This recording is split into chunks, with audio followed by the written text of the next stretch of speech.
Hi, everybody. This is Trina Ramsey. I'm going to keep my cursor away from the finish button. Um, I am here for my very first session within the group, Finding Power in the Shadow of Shame. This will be a weekly Facebook Live broadcast, and it's just for women who are in their fierce 40s, fabulous 50s, and sensational 60s, because that is who I rep. And let me tell you a little bit about why we're here. First of all, this is going to be a very quick hit. It's a 20-minute Facebook Live. I will be here every Wednesday at 8 p.m. Eastern Standard Time. And we're going to be discussing life lessons for women over 40. So I'm going to back into that and just tell you how we arrived at this moment, okay? And the first thing I want to do is I want to share a very cool resource with you, and that is I have decided I literally have a new resource smacking fresh off the presses, honest to goodness.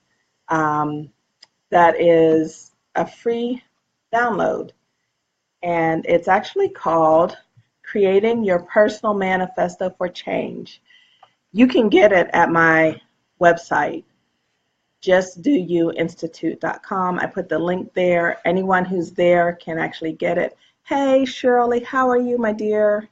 I love Facebook Live because you can talk to people. So, hey. All right, so let's get started. First of all, I am very pleased and honored, actually, to have been contributing to a very important book that came out in May. It's called Stuff I Never Told, Finding Power in the Shadow of Shame. And I had the pleasure, along with a number of other women authors, to share personal stories about our lives that really was about things that we were ashamed of. And so it was very freeing for me. And it was a very important project for me to be a part of. Another important thing about it is that proceeds are actually going to the House of Ruth Women's Shelter in Baltimore, Maryland, Baltimore and or DC. I know Amy just dropped off a donation in Baltimore, but yeah, we're not getting any proceeds from this book. This is really all about women's empowerment.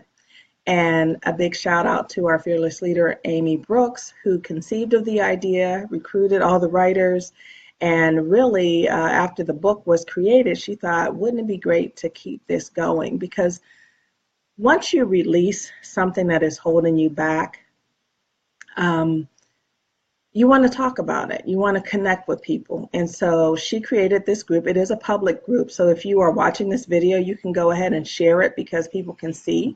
Invite people to come and join us in the conversation. So we have this group called Finding Power in the Shadow of Shame, and it's the various contributors as well as other women who came along the way, who heard about it, who've read it. If you have read the book, put a comment in the notes and let me know so you can, we'd love to hear what your thoughts are about it. So in the meantime, Amy thought it would be a good idea to actually invite some of the contributors to keep the conversation alive. And since my niche in particular with the Just Do You Institute for Women's Empowerment is all about women who were in their fierce 40s, fabulous 50s, and sensational 60s, she thought, wow, wouldn't it be cool if we had a show just for women over 40? And as it turns out, I actually just wrote a book just for this community, for my tribe, the Just Do You Institute, and it's called Just Do You, A Declaration of Independence from Guilt, Obligation, and Shame. And that book is literally about to go to print. We've gone through edits and edits and edits. My editor and publisher, Kim Brown, is amazing, and she's been awesome. So thank you, Kim, for helping me get over the finish line. And actually, we'll be having a launch party in a few weeks in DC. So Amy and I decided to actually go ahead and have this segment feature lessons from my book. Hey, Amy, you're awesome. Amy's one of my favorite people, and I love the fact that we've had the opportunity to continue to find ways to play. and to connect and support each other's work. So tonight's lesson is actually entitled, it's the very first lesson in the book. It's entitled, Do More of What You Want and Do Less of What You Don't Want. And this is really all about balance, choice, and personal power. So today we're going to talk about it a little bit. Again, I'm only here until 8:20, so this is going to be a very quick hit. What I decided to do, I mentioned the free resource. It's there in the comments. I actually have another freebie on my website about living out loud, but I decided that this is such a juicy thing and it's a great confluence of the Stuff I Never Told and the Just Do You book. I decided to come up with a brand new resource. So if you go to my website and you click on the free resource, you may have to scroll down on your phone because the button shows up at the bottom of the page. You can get that one, but then I will follow up and send you this Creating Your Own Manifesto to Live an Authentic Life. And you will also get a sampler of 3 of the lessons that are in the book. The book has 50 lessons, but you'll get the first 3, including this one. So let's talk, and please, you guys who are watching, comment and play along because I love interaction, okay? All right, so the first thing I want to ask actually is, well, let's unpack the title of the lesson. Do more of what you want and do less of what you don't want. So what does let's go backwards. What does doing less of what you don't want mean to you? And if you got a comment, please post it in the comments, and if not, I'll just keep talking. But for me, part of the reason I paired these two together was because I think as women, particularly when you get to a certain stage, some of us are dealing with aging parents, and your whole world sometimes just feels like obligation. It feels like I have to do this, I have to do that. I don't have any choices, I don't have any options. When as a matter of fact, that couldn't be further from the truth. And so I really wanted to highlight that for people. And I know some of you are sitting there saying, okay, yeah, Trina, how are you going to pull that off? You don't know my life. Well, we actually do have options. And so I'm just going to hit a few of them very quickly. Number 1 is delegate. This can go for at work. This can go for at home, with your children, with your spouse or significant other. This can go for other family members who, like your siblings, if you are doing a big job in being a caretaker or a leader in your family. You can delegate. Now, those of us who are super women, we kind of like that control. Tell the truth. Tell the truth. We like to control. We like to be able to know if I do it, I am going to do it right. And I don't have to go back and redo something that somebody else didn't do up to my very high standards. Raise your hand or type amen or something if you have been in this space. Okay. Well, I have. And what I have learned is that it's really important to let go of some of that control so that you can have some peace, so that you're not running around like a chicken with your egg, a chicken with your head cut off because you're trying to be everything to everybody. Thank you, Amy, for being honest. Amen. Amy has 2 or 3 boys. Yeah, she knows exactly what I'm talking about. But yeah, things don't have to be perfect. So one of the ways that you can actually create more space is by actually lowering your standards just a little bit. If you are a person, Amy's saying, you have to detach from outcomes, yes. And Amy, you hit it right, the nail on the head there, asking for help. Not even just delegating, but also if you are feeling support. If you need support, sometimes we really are kind of backed into a corner and we feel like the walls are closing in on us. And we are so committed to keeping a certain facade going that we actually won't tell people that we're struggling. And that's when anxiety, hi, Maribella, yes. Maribella says, when you, I'm sorry, I mispronounced your name, Maribel, right? She says, set clear expectations. Yes, when you delegate, especially if you're dealing with children, or even especially teenagers, I think even more than little kids, you know, tell them how to do it, tell it what it looks like when it's right, and then let it go. And if it's not 100% perfect, still let them own it, because guess what? If you kind of hound them and say, oh, you didn't do it right, you're going to get it back. So you have to learn to loosen your expectations a little bit so that everybody can have a little bit more peace in our lives. But also in asking for support, you don't have to be the Lone Ranger. You don't have to do everything. I have to tell you, one of the things I have just fallen in love with is these meal delivery services where, okay, Blue Apron, HelloFresh, there are some others. There are some services that actually will deliver the cooked food for you, which is even better. But not having to worry about, do I have the ingredients for dinner, is life-changing, and it's actually fun. I'll pour myself a glass of wine and things like that, but I am definitely not a cooking every night of the week type of person. So if that's another thing that's on your plate, you might want to examine that and see if you can let it go a little bit. Also bartering. So if you have a certain skill or a service, if you're a professional, and there's something that there's someone in your world can help you with, you can trade. You can do something for that person, they can do something for you, and there's no money that trades hands, and you've got a win-win situation right there. Yes, Amy says the Lone Ranger deal can be overwhelming. Yes. Okay, so here's another moment of truth. How many women have actually hidden in the bathroom, in your office, in a corner, in your car, and cried because you just felt so freaking overwhelmed? I have multiple occasions. You have to find a release valve, or you will drive yourself crazy. You'll get sick. Depression comes on, all of those things, because we're trying to do too much.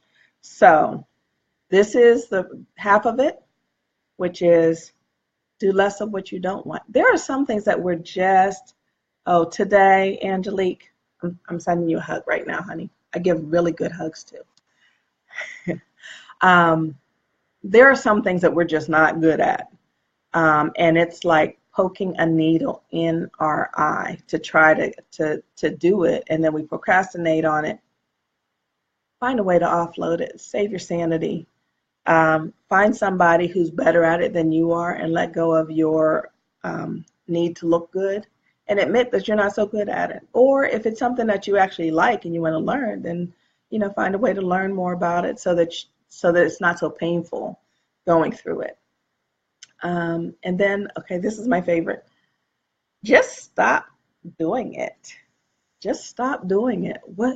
What if you, there's some things in our world that we decide are really important. Yes, hugs back. I love hugs, you guys. They make the world better.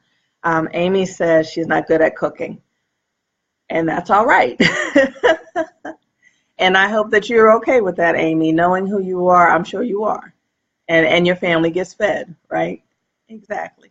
Actually, did you say that your hubby does the cooking? Do I remember that correctly? Anyway, I digress. There are some things that you literally can just not do. You just can decide, oh, I'm not doing that anymore. And guess what? The world's not going to end. It may be different. But you know what? You'll feel better having made a decision like that and stood and done something for yourself. Yeah, Amy's man does all the cooking. That's awesome. Okay, so now let's switch to the other side of it. What would it be like in your world? So the ladies who are here, in your world, what would it be like if you actually could have more and do more of what you want? What would be different for you? If you have a response, go ahead and type it in the comments, but I'll just keep talking in the meantime. I will say that I believe that it actually opens up space for creativity. It opens up space for new opportunities. It opens up space for you to actually enjoy the people in your life If you are exhausted all the time because you're trying to be everything to everybody, you don't have time and space to, call up your cousin who you really love that lives across the country, but you never get to talk to because you're just tired at the end of the day. Or, having fun time with your family. If you have kids and you're not kind of binding yourself up with all these obligations, perhaps it can create some space for you and your kids to have some time together. For you, my son, he's 19 now, but he and I have started lately having movie dates, just one-on-one. And he usually initiates it. And I get that I'm the source of the money for it, but I also get some quality time with him. And we like a lot of the same movies. So it's a win-win, and we actually get to have time together. And he knows, I think my kids have given up a long time ago thinking that mom's going to give them a home cooked meal every single night. That just is not part of my world. But again, that's okay. How many people actually are thinking of starting new businesses, or you want to write a book, or you want to start a blog, or you want to just have some more time to go away, have it doesn't even have to be like a weekend away with the girls. What if you just had a spa day one Saturday afternoon and you went and had mani and pedis? There are all types of possibilities that open up when you unchain yourself from the chains of obligation and open yourself up to actually doing more of what you love. And you know what? Joy. There is more joy in your life. There is more love. There is more peace. There is more openness. And you get to have that. And really, that's, again, what my book is all about, is about freeing ourselves from all these different obligations. And again, that's part of the reason why I came up with the free resource. I'm going to put the link here again. If you're here, you can download the original resource that's on my website on the homepage that talks about living out loud. And that's a good one. It's a good one. But you're going to get 2 bonuses if you also sign up right now. And they're also free. You will get that brand new manifesto for creating a more joyous life, a more authentic life. And you also get a PDF of the first 3 lessons in my book. So I'm really excited about being here. This is my very first time, so I've got to kind of get my get my bearings and kind of get my rhythm together. But I really appreciate those who took the time to join me live here tonight. If there are any questions, I can answer a question or two before we sign off for the evening. I'd be happy to do that. But if not, please tell your friends. I'll be here next week, 8 p.m., and we will talk about the second lesson, and I'll give you a preview of it. The second lesson is all work and no play is boring. It's boring.